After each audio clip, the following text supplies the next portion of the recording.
Ya ke? Ada air. Saja. Siput beliung bukan dekat. Ini bintik-bintik kenapa? Entah. Macam mana? Dia dengan ni tak sama. Buka second kau dia. Kau kita. Apa kata second hand? Ada aku rasa kat rumah. Awak nak? Murah jual lah. Mana? Berapa kau jual satu? Dalam murah-murah je lah. Kan? Barang second jangan. Jual sampai beratus-ratus.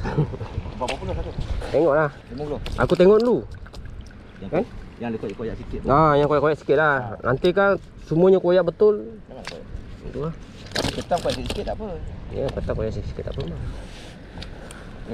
Ni satu ni 50. Ada itu 25. Yang hijau tu 50. Aku 50 tak banyak. Itu dia sahabat. Itu dia. Timbang sahabat. Alik kita mesti kena timbang. Kejadian sejarah ni.